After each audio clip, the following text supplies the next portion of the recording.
আসসালামু আলাইকুম। Welcome back to my channel Adnan mom লাইফস্টাইলে আপনাদের সবাইকে স্বাগত জানাই। আশা করছি যে যেখান থেকেই আজকের আমার ভিডিওটি দেখছেন সবাই আল্লাহর রহমতে অনেক ভালো আছেন। আলহামদুলিল্লাহ আমিও আমার পরিবারকে নিয়ে ভালো আছি। তো আজকের ভিডিওটা শুরু করছি আমার ঘরের বর্তমান অবস্থা দিয়ে। বাসার এই বেহাল অবস্থায় রেখেই কিন্তু বাড়িতে চলে গিয়েছিলাম, কারণ আমরা ফ্যামিলির 4 জন মানুষই অসুস্থ ছিলাম। ওই অবস্থাতে কোনো কিছু করাও সম্ভব ছিল না। এতদিন তো বাড়িতে খুব ভালোভাবে সময় কাটিয়েছি, এখন তো বাসায় ফিরেছি, এখন তো এগুলো করতেই হবে। যেহেতু নিজের সংসার করার মতো তো আর কেউ নেই, নিজেকেই একটু একটু করে করতে হবে। জানি না এই বাসা গোছানোর কাজ কবে শেষ করতে পারবো, কারণ ছোট ছেলেটা অনেক বেশি অসুস্থ, ওকে নিয়ে কিছুই করতে পারতেছি না। তার মধ্যে আবার আমার নিজের শরীরটাও কিছুদিন যাবৎ অনেক খারাপ যাচ্ছে। তো এটা হলো ওই দিনেরই ভিডিও, যেদিন বাসা থেকে আসছি ওই দিন আমার ডাক্তার দেখানোর কথা ছিল, তো ওই জন্যই হসপিটালে গিয়েছিলাম।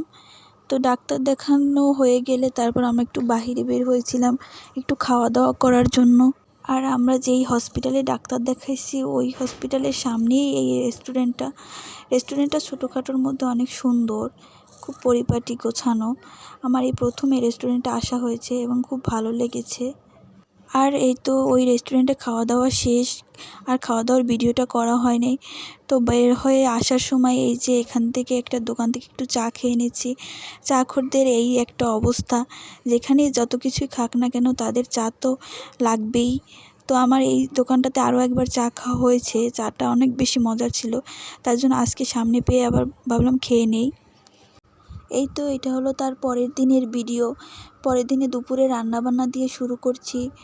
তো দুপুরের জন্য ভাবলাম ইলিশ মাছ রান্না করে ফেলি, আর একটু বেশি করেই রান্না করছি যাতে 2 দিন খেতে পারি, কারণ বাচ্চা যেহেতু অসুস্থ, মানে রান্না করতে একটু অসুবিধা হবে, এই জন্য আর কি 2 দিনেরটা রান্না করে রাখছি। আর এখানে আমি মিষ্টি কুমড়া দিয়ে ইলিশ মাছ রান্না করব, ওই জন্য মিষ্টি কুমড়াটা কেটে ধুয়ে তারপর রেডি করে নিয়েছি। আর প্রথমেই তো ইলিশ মাছটাকে কষিয়ে নেব, আর আজকে ইলিশ মাছটা ভেজে রান্না করব না, একসাথে কষিয়ে তারপর রান্না করব। আর আমার বাসার অবস্থাটা একটু এলোমেলো, তাই প্লিজ কেউ কিছু মনে করবেন না। যেহেতু বাড়ি থেকে এসেছি, তারপর নতুন বাসা, এই জন্য একটু এই অবস্থা। আর আমি বাড়িতে থাকা অবস্থায় এখানে ওর বাবা রেশনের চাল উঠিয়ে রেখেছিল, ওইটাই আমি দেখছিলাম আসলে চালটা কেমন। রেশনের চাল অনেক সময় হয় কি অনেক খারাপ পড়ে, মানে পোকা থাকে অনেক, কিন্তু এবার দেখলাম যে না, চালটা ভালো আছে, ওটা আমি খুলে রেখে দিয়েছি। আর এখানে 2 লিটারের একটা তেলের বোতলও এনে রেখে দিয়েছে। এবার সব কিছু কম কমই এনেছে, কারণ মাসের যেহেতু অর্ধেকের মতো শেষ, তো সামনের যে কদিন আছে সেই কদিন এগুলো দিয়ে ভালোভাবে চলে যাবে। তো এগুলো এখন আমি ঢেলে রেখে দেব। আর এখানে আগেরও কিছু চাল আছে, এগুলো আলাদা করে রেখে দেব। এগুলো আগে খেয়ে শেষ করে তারপর নতুন চালটা খাওয়া শুরু করতে হবে, ওই জন্য আমি একটা পাতিলের মধ্যে এগুলো ঢেলে রেখে দেব। এই চালটাতে একটু পোকা ছিল, এখন আরও পোকা বেড়ে গিয়েছে।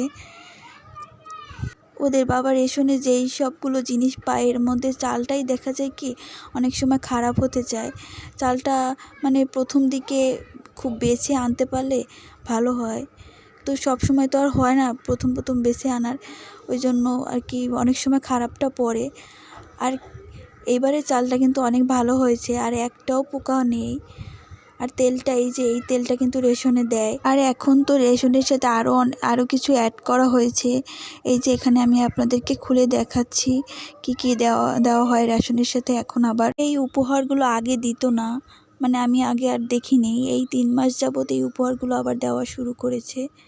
তো যাই হোক, এখানে মোটামুটি 500 টাকার জিনিস দেয়, আর এই 500 টাকার জিনিসই আমাদের মতো মধ্যবিত্তর জন্য অনেক কিছু। আর এখানে যে ডালটাও এনেছে, 1 কেজি পরিমাণে ডাল এনেছে এবার। আর ডালটা কিন্তু একদম ছোটো ডাল, যে ডালটা সেইটা, ডালটা কিন্তু খুব ভালো হয়। এখানে মোটামুটি 500 টাকার বাজার দেওয়াতে মানে আমাদের অনেকটাই সেভ হয়েছে, কারণ এখানে অনেক কিছুই আছে যেগুলো আমাদের আর বাড়তি কেনার প্রয়োজন হবে না। আমরা মধ্যবিত্ত ফ্যামিলির মানুষেরা কিন্তু এরকমই, খুব অল্পতেই আমরা অনেক বেশি খুশি হয়ে যাই। তো এখানে কিন্তু প্রথমেই একটা নুডলসের প্যাকেট দেওয়া হয়েছে। এখানে যে 4 প্যাকেটের নুডলসটা থাকে ওই নুডলসটাই কিন্তু আমাদেরকে দেওয়া হয়। তো এটা আমি রেখে দিলাম পাশেই। তারপর সাথে একটা এই যে গুঁড়া সাবানের প্যাকেট দেওয়া হয়। এই যে দেখা যায় কি গুঁড়া সাবানটা আমাদের আর কেনার প্রয়োজন হয় না, এটা দিয়ে চলে যায়। সাথে একটা ভীম বার দেয়। এই যে ভীম বারটা ভালো বড়ই আছে, এটা দিয়েই কিন্তু 1 মাস অনায়াসে চালিয়ে নেওয়া যায়। এই যে সাথে একটা প্রাণের লবণ দেয়। লবণটা তো একদমই কেনার প্রয়োজন হয় না, দেখা যায় কি আরও থেকে যায় লবণ। সাথে এই যে একটা দুধের প্যাকেট দেয়। দুধের প্যাকেটটা আমার খুব ভালোভাবেই চলে যায়, যেহেতু আমি একাই দুধ চা খাই, ওদের বাবা একদমই দুধ চা খায় না। আর এখানে একটা লাক্সের সাবান দেওয়া হয়। আর সাথে এই যে হলুদের গুঁড়া দেওয়া হয়। আর হলুদের গুঁড়াটা কিন্তু সেনা ব্র্যান্ডের। সেনা ব্র্যান্ডের কিন্তু সব জিনিসই মোটামুটি ভালোই পড়ে। আর তার সাথে একটা এই যে ডাল ভাজার প্যাকেট দেয়। প্রত্যেকবারই এরকম 5 টাকার একটা জিনিস থাকেই। একবার দিয়েছিল কলম, আর এবার দিয়েছে। আর সর্বশেষ যে জিনিসটা দেওয়া হয়েছে সেটা হলো যে মরিচের গুঁড়া। মরিচের গুঁড়াটাও কিন্তু সেনা ব্র্যান্ডের। তো এই দুইটা হলুদের গুঁড়া আর মরিচের গুঁড়াটা এইবার অ্যাড করা হয়েছে, এর পরিবর্তে আগে চা পাতা দিত। তো যাই হোক, যেটাই দেউক সেটাই আমাদের অনেক দরকারি, সেইটাই আমাদের অনেক উপকারে আসে। তো যাই হোক, এখানে মোটামুটি 500 টাকার বাজার দেয় প্রত্যেক মাসেই। এটা কিন্তু রেশনের সাথে দেওয়া হয় এখন। যাই হোক, এখানে এখন যেগুলো দরকার ওগুলো আমি এখন রিপেয়ার করে রেখে দেব। চেষ্টা করি যেগুলো কাজ হাতের কাজগুলো সাথে সাথে সেরে ফেলার, যেহেতু বাচ্চা নিয়ে একসাথে অনেকগুলো কাজ করা যায় না, ওই জন্য যতটুকু সম্ভব আর কি অতটুকু চেষ্টা করে শেষ করে রেখে দেওয়ার। তো গুঁড়া দুধটা একদমই শেষ হয়ে গিয়েছিল, ওই জন্য আর কি গুঁড়া দুধটা ঢেলে নিলাম। আর কাজ করতে করতে আপুদের কাছে একটাই রিকোয়েস্ট, আমার ভিডিও যদি একটুও ভালো লেগে থাকে তাহলে আমার ভিডিওতে প্লিজ একটা লাইক করে দেবেন। আর আপনি যদি আমার চ্যানেলে নতুন হয়ে থাকেন তাহলে আমার চ্যানেলটা সাবস্ক্রাইব করে নিতে পারেন। আর সাবস্ক্রাইব করে অবশ্যই পাশের বেল বাটনটি অল অপশন ক্লিক করে দেবেন, তাহলে আমি ভিডিও ছাড়ার সাথে সাথে আপনার কাছে চলে যাবে নোটিফিকেশন, এবং আপনি আপনার সময় সুযোগ করে দেখে নিতে পারেন। তো এইদিকে আমার গুঁড়া দুধটা কিন্তু ঢালা শেষ, এখন আমি হলুদের গুঁড়াটাও ঢেলে নেব। হলুদের গুঁড়াও কিন্তু বয়ামে একদমই শেষ হয়ে গিয়েছে, ওই জন্য হলুদের গুঁড়াটা ঢেলে নেব। আসলে ছোট বাচ্চা নিয়ে যে কাজ করাটা কতটা কষ্টকর তা তো যাদের বাচ্চা ছোট আছে তারা তো সবাই জানেন।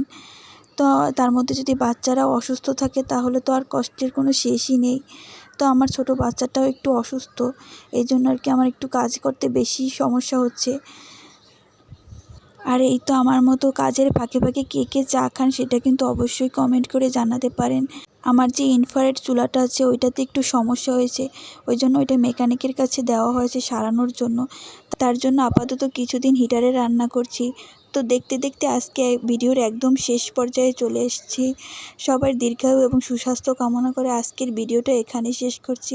সবাই ভালো থাকবেন, সুস্থ থাকবেন। আল্লাহ হাফেজ।